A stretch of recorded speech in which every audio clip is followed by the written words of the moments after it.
SBC, is it kicking the can down the road or kicking the bucket for good? Hi, I'm Scott. Hi, I'm Mark. And this is Church is Lame, the podcast where we fix the church by talking about the stupid things churches do that break the entire body. Now, we call some things, right, the gift that keeps on giving because they just keep giving us stuff. Of course, this issue we knew wasn't closed out the first time we talked about it. So tell me what's going on. Yeah, so for those who don't know, the Southern Baptist Convention is this week and it's closing. I think today was the last day, as a matter of fact. And this one is being very, very closely watched because it's finally come to light that the convention has been covering the sexual abuses of pastors for decades, numbering into the hundreds of abuses that have been documented. The whole church world was watching this week to see what would come of that. And the big concern especially from the victims, was that this was going to be bureaucracy at its finest. That instead of so what happened before the convention this week is the report finally came out, the official report on the abuses and the extent of the abuses and the extent of the cover-up. And so the big concern was that we were going to get to the convention this week, and instead of actually doing anything, that they were just going to commit to studying the report for the next year, right? Yeah. And so lots of concerns about sweeping things under the rug and seeing if we're just going to go back to business as usual or if we're actually going to take some responsibility and some ownership and do something about it. And I actually want to give the SBC some props here because some good things did happen. For sure. The convention is where they also elect their leaders. And this year they elected a new president. And there was a serious philosophical difference between the two major contenders. One of the contenders was seriously a conservative, old-timey kind of leader who clearly sees the church exactly the way you think an old white man would see the church. Women have their place and it's not to be heard, and sexual abuses are not to be talked about, and society is really to blame, and it's really not our pastors, all that kind of good stuff, right? Thankfully, yeah, they did. I know. The whole issue of like women in leadership in the church, like it seems like it's completely regressive, but it's like it also seems like that's maybe something that the SBC is actually thinking about a little bit more seriously. Yeah, absolutely. Women in leadership. Actually, Saddleback Church, Rick Warren, purpose-driven life guy, in his church, there are 3 women who are ordained pastors. And for those of you who don't know, Saddleback is part of the Southern Baptist Convention. And so there will be further conversations about, what it means to be part of the convention if you're just going to go off and do your own things against the convention's will. But the president they did elect is somebody who does take these reforms seriously, who clearly is on the side of the victims and will be fighting against the bureaucracy. Now, how successful he'll be, who knows? That's what the future holds. And but it is clear that he is serious about righting these wrongs. That's pretty encouraging. Yeah, for sure. So it does seem like, I don't know what I expected. These reforms... Probably not much, if you're anything like me. Right. These reforms are going to take time, and they're going to take a lot of money. There's going to be a lot of infrastructure to put in place. Like if we're talking about like official databases of abusers and things like that, these things don't happen in a finger snap, right? And so I think what they had these reforms suggestions and recommendations, and what they ended up voting on was to kind of do the first initial baby step of the reforms. And I think that sends an okay signal. Like, we are doing this. Mm-hmm. Like, I'm personally a little bit disappointed. Like, I did not expect them to just jump in with both feet and just say, yeah, we're doing all of it. We've got all the money set aside. And in 6 months, not only will the database be in place, but every victim who came forward is going to get a new investigation, Like, that would be really aggressive. And so I didn't expect them to get aggressive, but I also didn't expect them to do the least amount. So I was expecting something in between. Yeah, I know. It's like when we look at more conservative denominations like the SBC, there certainly is a tendency to do a lot more foot dragging. Mm-hmm. And like for me, from my point of view, and of course, we don't have to agree on this. I feel like I'm kind of surprised that the SBC is doing this much, Right. Yeah. because I think that's a really big step. And of course, I think a lot of it might have to do with, how critical a lot of Southern Baptist pastors were of the Catholic Church Right. and its cover-ups and all that stuff. So I think it's just like, they're like, okay, well, we have to put our money where our mouth is. And, they aren't, they're not taking enough steps, to make me feel happy. Right. But they're making actual steps, Yeah. and that's kind of surprising. Yeah. My concern is that the SBC knows that all eyes are on it. So my concern is that right now we may be seeing a dog and pony show, Well, yeah. and that 3 to 4 months from now it'll go back to business as usual. So I hope that the wave of leaders that have stepped up and fought the good fight continue to fight the good fight and continue to use their new positions as thought leaders in the convention to keep pushing the convention forward and to right these wrongs, as quickly as possible.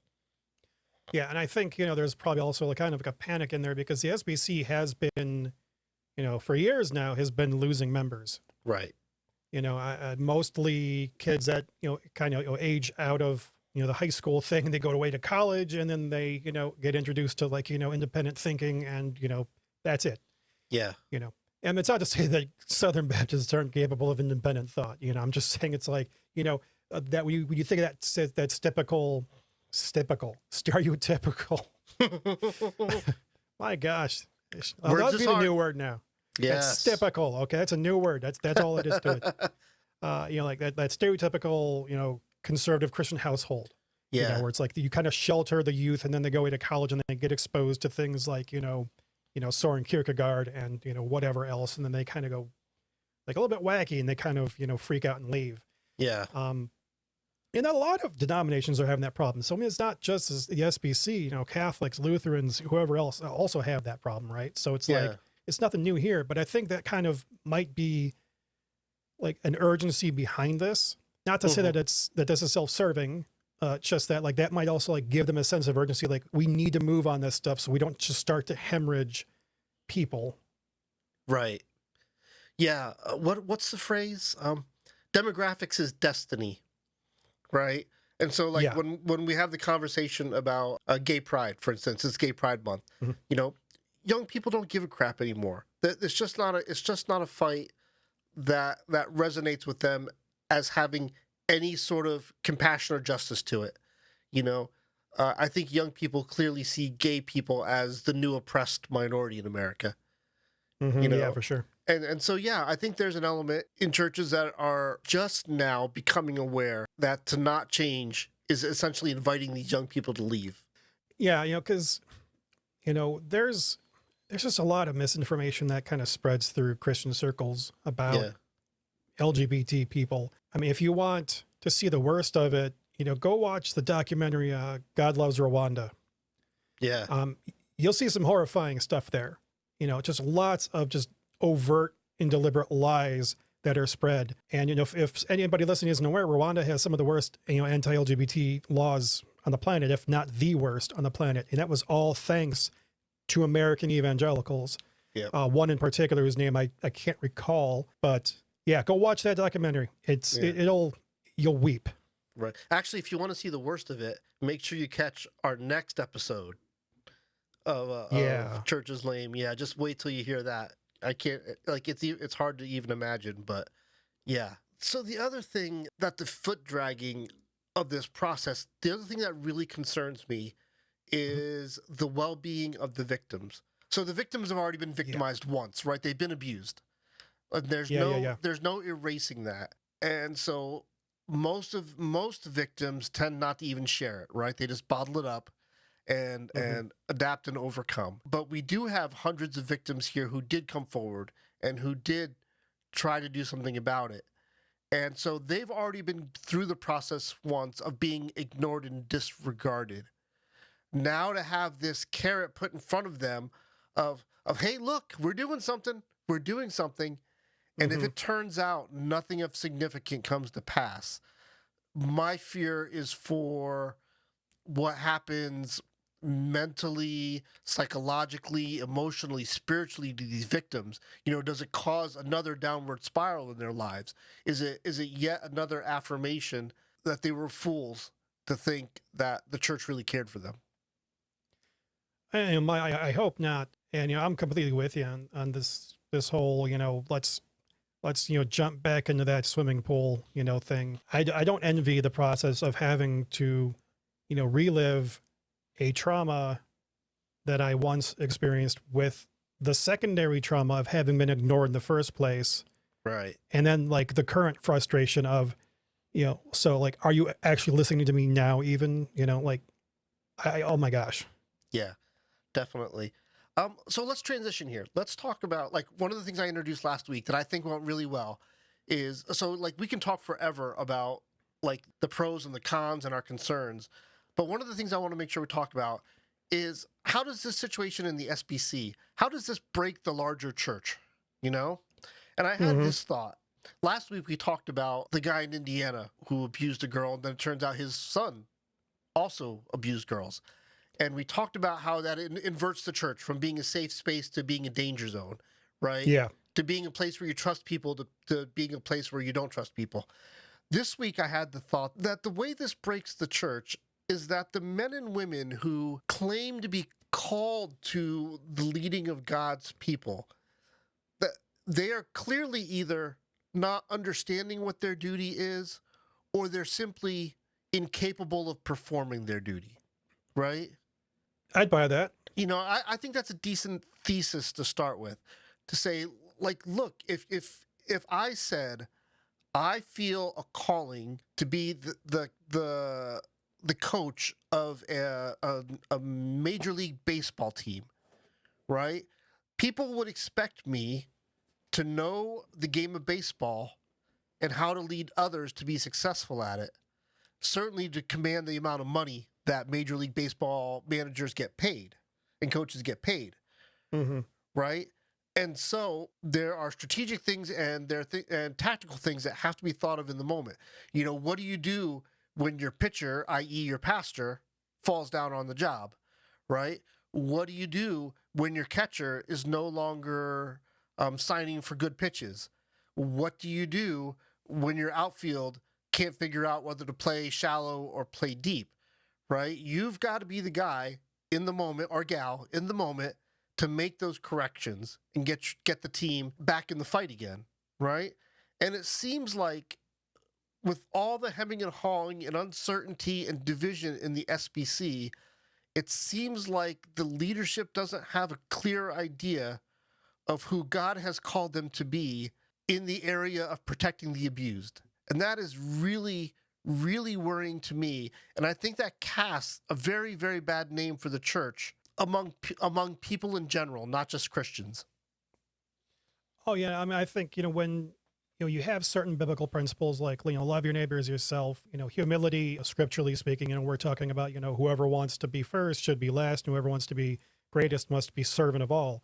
And we brought that up before, yeah, it's like you've inverted Right. the entire dynamic. Yeah, without a doubt. I'm really, really, really fervently hoping and praying that the SBC succeeds. I want them to succeed and do well here. I want them to fix their hearts and minds on Jesus and on justice, on healing, on what is the most compassionate way forward for these abuse victims. And I am 100% in their corner, hoping that they get this done.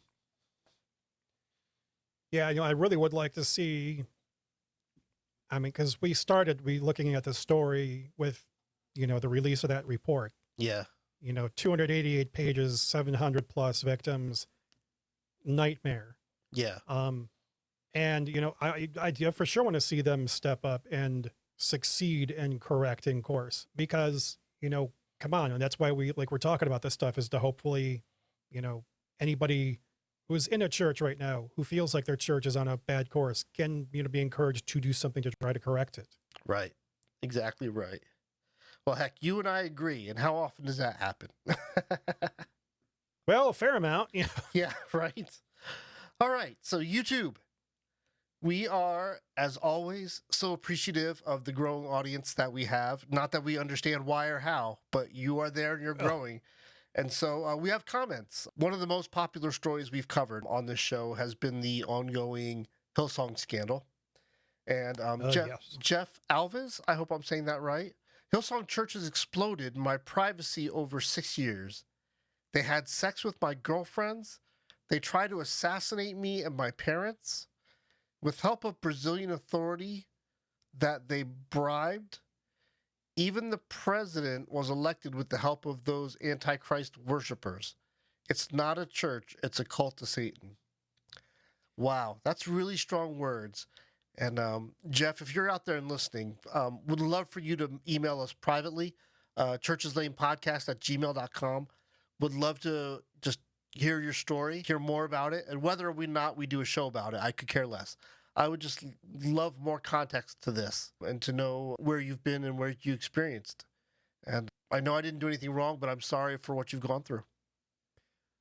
Yeah, I mean, and especially, you're apparently from Brazil, and that's a heck of a lot of a different perspective on these things than we have. And, we Yeah. would benefit from your perspective as well. And I mean, to call Hillsong a cult to Satan is, that's language that, like, sometimes I want to use, but I avoid. Them's fighting and so- words. Yeah, those are yeah, fighting words. So you are braver than me. I'll say Yeah. that you're braver than me. Yeah, for sure. But we thank you for watching and for commenting. New subscribers. We have Mel and David Yom, Yeom. Mel and David, thank you so much for what hitching your wagon to what? No, is that right? Hitching your horses to this wagon? Is that right? Is that the right way to say it? I don't know. Words is I hard. don't know much about wagons and horses. Horses make me sneeze and itch. That's really all I got. Yeah, I don't understand. Like, I don't understand the physics of horses. Right? They're ginormous, and like they've got these these huge bodies and these tiny stick legs. I don't get it. Well, I've seen people like that too. Ah, true enough. Yeah, I hear that. Okay, well, you can find us wherever you find stuff online. Just search for Church is Lame, especially on YouTube. That is the platform that is growing and doing cool things. So by all means, drop us a line. And by all means, feel free to subscribe and hit like and comment on the video and click, click, click, click, click, click, click, click, click. But if you need to get a hold of us directly, we are always checking our email, churcheslanepodcast@gmail.com. Yeah, and of course, click all the things, especially, All that things. yeah, especially the things that like you're sick of being told to click, right? Absolutely. But of course, who's also sick of clicking is Rob Bell, because he has to keep clicking the mute button because he can't talk because Oh we my keep gosh. like not making time for him. Oh my gosh. He must want to click the hang up button every week is what he wants to click. He really must. I mean, I'm starting to get like really weird packages in the mail. I'm not saying that they're from him, but they're just weird, But then when you take Ambien and you go on to like Amazon at night, it gets weird. Yeah. Is all the addressing and everything in Greek? Well, it's a combination of Greek, Hebrew, and some kanji. For what reasons, I have no idea. There you go. Very, very, very nice. Well, and I guess that kind of wraps this up. Indeed. So once again, from me, thank you very much, everybody, for listening, watching, yelling, whatever, however you're interacting with us. It's great. It's so amazing. And with that, just say, may the Lord bless you and keep you. May the Lord make his face to shine upon you and be gracious to you. May the Lord lift his countenance upon you and give you peace. Amen.